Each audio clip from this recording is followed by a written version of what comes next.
Welcome back to another episode of Shades of Reality. Today I have a very, very special guest by the name of Promz, founder of Princesspromzmedia, hailing all the way from Nigeria. She's done quite a bit for a young age, haven't you, Promz? I feel so special the way you just did the introduction. It's so nice. Oh, really, you've done a lot. Can you tell us a bit about your company, how you started, a bit about your background, and how you got into the whole industry? Yeah. Okay, so Princesspromzmedia was just baited by my passion for artist promotion. Aside that, I just love to put people's content out there. I'm not a content creator, but I love to promote people in what they do. So I felt like I'm a bit more comfortable with the upcoming artists because that is what I deal with mostly. Then along the line, it got so beautiful that I got a call to work with one of the former vice president of Nigeria. You know, me and my team, it became Vice President of Nigeria. Former vice president of Nigeria. It became so big for me that I felt like, you know what? I have to own up to this stuff. This is me. I'm here to take over. Energy. So, Princesspromzmedia, it's like a collective of a lot of things. I am into artist promotion, pitching and marketing. I verify people sometimes. Google profiling, because a lot of people are not Google profiled. You know, they just come out there and all that. So I do a lot of digital marketing as well. So it's a whole lot. And I'm also developing that idea. You know, it's not something that it's everywhere now. I'm still working on it as a brand.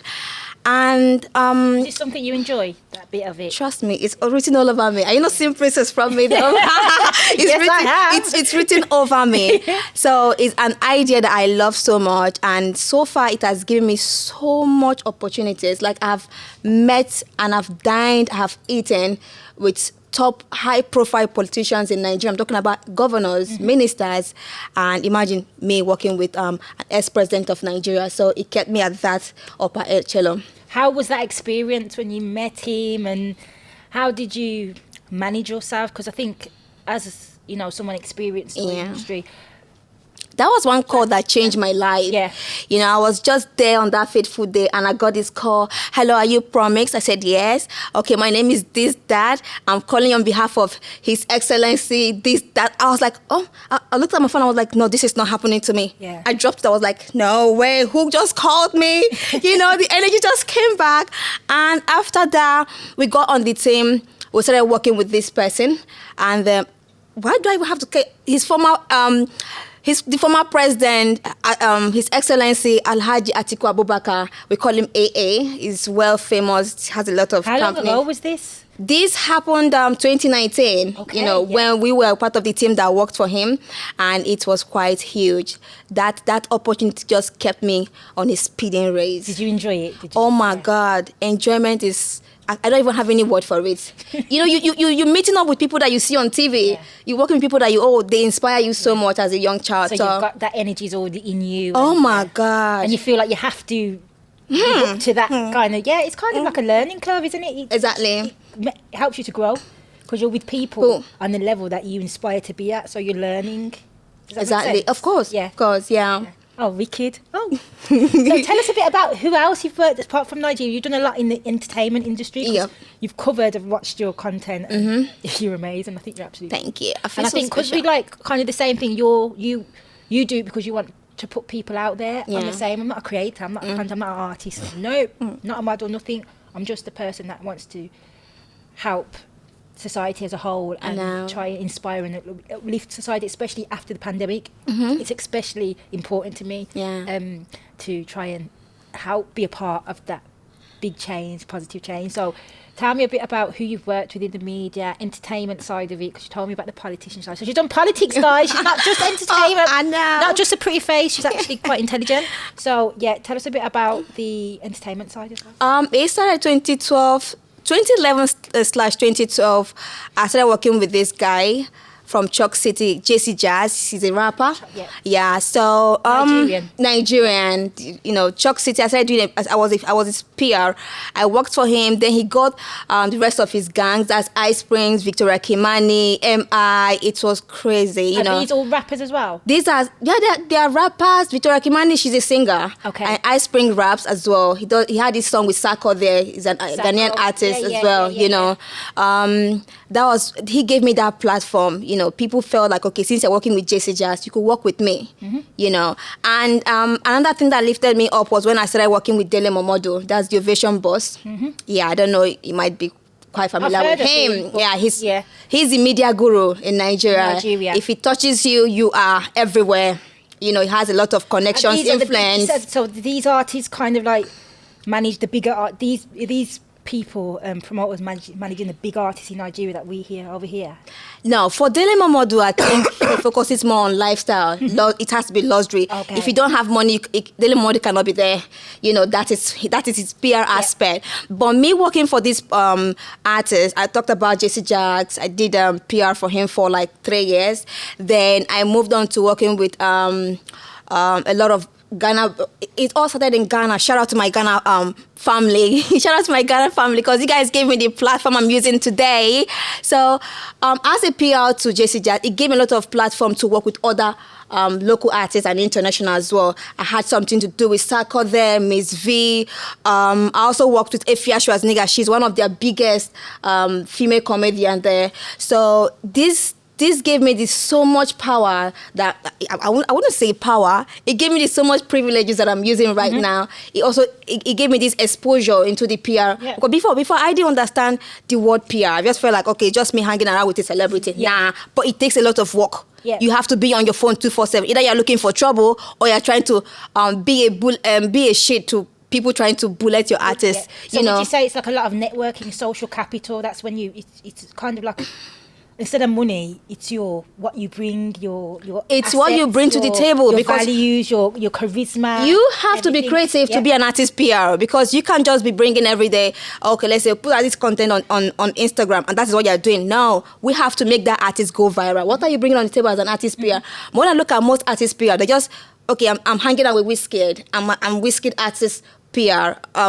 Let's say I'm a PR to Wizkid, isn't it? People just sit around and say, oh, I'm just a PR. Nah, there's a lot of work that goes out being a PR. You need to establish who you are as well. Exactly. Wizkid, who are you? Who are you? Value in this? Like, exactly, you're right. Getting clout off someone else. It's not really you. There's a lot of that going on.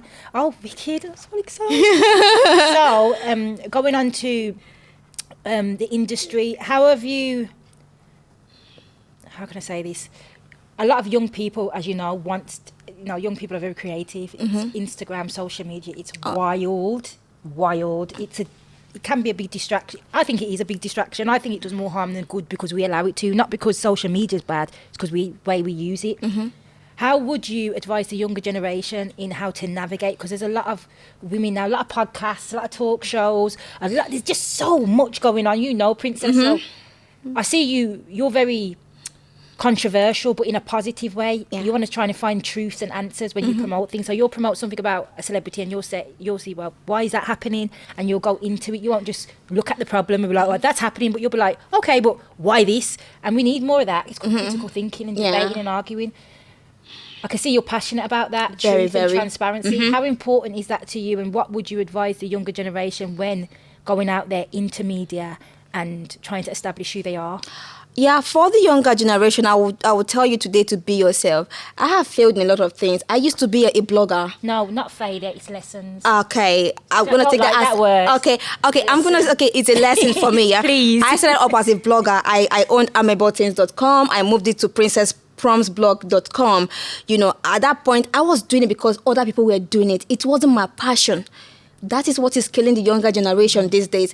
Everybody, because Shada owns the podcast. She's doing so well for herself. Why won't I run that? Yeah. You know, people don't know what it takes. You don't know what. Yeah. People don't bring out their originality. Yeah. You know, whenever they are doing something, they just feel like, okay, since she's doing it, I can do it. No way. It has.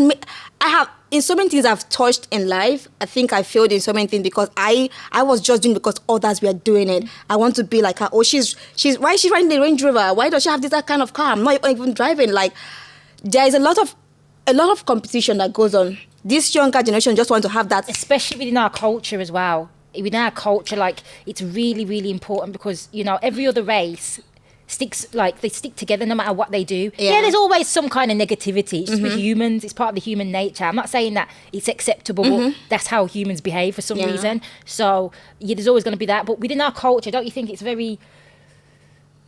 I only can say it because we experience it in our culture. Don't you think it's very toxic and very dangerous for people that want to navigate? Because mental health is on the rise, as you know. There's a lot of anxiety, depression, people trying to fit in. So, you know, all this fake news, fake image and all that. What would you say? What you're involved, how would you say? For me, what I would tell anybody that wants to do anything, just make sure that your mind is there. It is something you really want to do. Because there are a lot of things that I'm not proud of. I can't come here and start saying, oh, I did this and I succeeded or I did so well. Because I was doing it because other people were doing it. You know, I did not do it because it came from my mind. When I was still blogging, I was just blogging because I felt like I had other bloggers as my friends. I had no vision. I had no mission. These two things. Were you learning from them though? Because they were doing it. I wasn't learning. I was competing. That is what is killing the younger... Vibe. That's the vibration we was on. Competition kills us with the younger generation. Yeah. So I would advise everyone that is watching this podcast right now, whatever that you want to do, put your mind in it. Have a very focused mindset that would lead you on. Take your time. Would you say take your time? No rush. Patience. Take your time. Yeah. Yeah. And if you don't succeed, brush yourself off and try again later. How can you spot someone that's not genuine? Can you give someone that advice kind of thing? How do they promote themselves? What kind of things do you look out for in that kind of sense? Because I think these days people are really good at pretending. So, excuse me. Is there an example or what would you say? What would you say is the problem online within the younger generation? Yeah, within what's going on. Do you think there's a lot of... I think there's a lot of fake imagery, people portraying a image online and it's not who they say they are. A lot of people are just trying to be who they are not. You're looking at I'm not going to pin this on anybody because I can put myself in that shoe as well. So many times people come out and do something and you are just seeing the light. You don't know the sacrifices that have gone on. You know, I have a lot of content creators that are my friends. If I tell you that these people spend 2-3 days trying to create a content, but whenever they bring it just takes only 5 minutes. Yeah. So, and I'm looking at the achievement, what they have done. I'm like, okay, this is just 5 minutes work. I can do it. No, that is what is killing our society these days. Everybody is just looking at the matured or the congratulations or everybody is just looking at the outcome. People don't know the sacrifices that goes down. And when they do, it's like they don't want to do. They don't want the hard work. Like, they just want to. They just want to be chilled. You know, just want to be flexed. It's not realistic. Nah, it's not. You're gonna get on. It's not. You're gonna just become a victim. Exactly. People will use you. Yeah, it's all your fault. Or people start using you when you become vulnerable. So, you know, some of the skills makers. I'm saying this here, firstly on your show because I don't put out such exclusive information. Some people will want you to, you know, because you're a famous TikToker, you should, you know, come take advantage of me. I just want to appear on your platform. People do that a lot. That is not what we should be. Listen, I'm in the industry now, so we shouldn't be aiming for that. 1 foot in, 1 foot out, because we shouldn't be aiming for that. No, it's kind of it's very dangerous. I feel like when you're creative and you know what you're doing, some people will look out for you. I would like you to be on my content. I would like you to be on this stuff, isn't it? So that is it. So, can you tell us about what you've got in the pipeline going forward, or do you want? Is it secret, or is it a secret? What's your plans going forward? And with Printesspromzmedia and Nigeria, do you still have connections with Nigeria and England? Have you got anything in the pipeline? Or? I'm looking forward to not really like having like a podcast. I want to be doing like an exclusive interviews with politicians. Editors and artists that's here. Yeah, that's my goal here in England. And I still have my connections back home because, you know, once in a while they get to call me, what do we do? How do we do this? You know, you run the show. So I still have my connect. And aside that, I have plans, of doing something, but I'm not going to let the cat out of the bag right now because, people are watching. Princess, do you want to tell us a bit about your background in Nigeria and what it was like growing up in Nigeria? Yeah. First of all, I'm from Anambra State. You know, we are known for a lot of things. But we are known for a lot of things. Growing up, it was quite okay for me. I have a military dad, so it was quite challenging. You know, you have to go by the rules, by the books. Yeah, and we have like this single belt. My daddy, he used that belt on every one of us, you know. And Nigerian alone is a hard work. What part of Nigeria is it? Anambra State. Anambra State. Is that near Lagos? Or? No way. No. It's the eastern part of Nigeria. Are you like a village girl then? Are you city? Or no way. Are you looking at me right now? No, you're a city Can girl. You put me on no way. But I didn't spend most of my time in Nigeria though. I had to travel because my dad travels a lot. So I've been to so many countries as well. I've been to, you know, India, Ghana, Turkey. My dad travels a lot because of the nature of his work, you know. My dad gave me that so much exposure. You know, he said to me, you can be anything you want to be, just have to be bold enough. Yeah. And, you know, you face your fears. Sometimes when people try to bully me, I'll be like, oh, no. But my dad said, when someone bullies you, face them, you know. So growing up in Nigeria was quite tough. And I didn't know I would be doing all this media thing. It was not in my plans at all. Trust me. I was thinking I'll end up being a medical doctor, a nurse, a pharmacist, you know. But, you know, Nigeria will bring out the talent in you. Nigeria is tough. You're very charismatic people and very determined people. Nigeria is tough. It will bring out the hard work in you. Yeah. If you're not hard working in Nigeria, sorry is your second name. You have to be hard working because you're looking at yourself. You're waking up. You're not doing anything. The government is not trying to help you, support you. You know, some of us you have to fight it. So, do you think that's made you strike? Do you think that's as much as, you know, the Western world probably look down and say, oh, that's really bad, it's harsh. Mm-hmm. Do you think sometimes it can make us into, you know, the best version of ourselves and mould us into strong characters? Nigeria made me a violent person. I'm not going to say violent, but it made me become very tough. Yeah. You know, I can speak to anybody, I can walk up to anybody, I can have a kind of conversation. It's a good thing. I'm proud to be a Nigerian at the same time. He gave me shege. What we call shege, he gave me shege. But what's shege? Shege means pepper. You know, it means tough. It has to be tough, back to back. Aside that, my growing up was really fine. You know, it was just cool. Aside that, I have like a little trauma. 2005. Assassin came to our house. You know, we were shot and all that. It's a story for another day.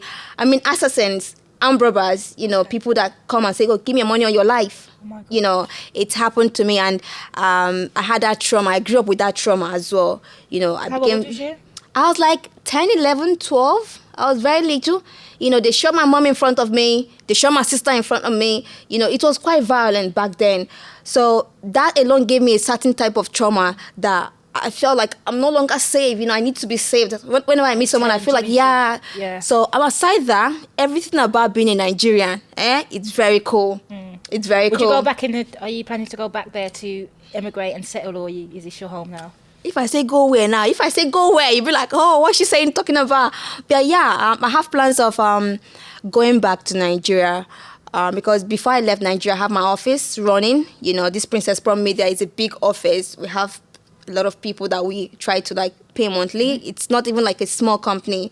It's online, but physically I will have an open office. So yeah, I have plans of going back, you know, taking what I've acquired here back to Nigeria as well. So it's a mission that is not stopping right now. I'm not sure it's stopping. Watching. Where can we find you? Instagram? Okay, on social media, on social media, on IG, at MZProm and at Princesspromzmedia. That's on my Instagram. Then on Twitter at I_AMPROM.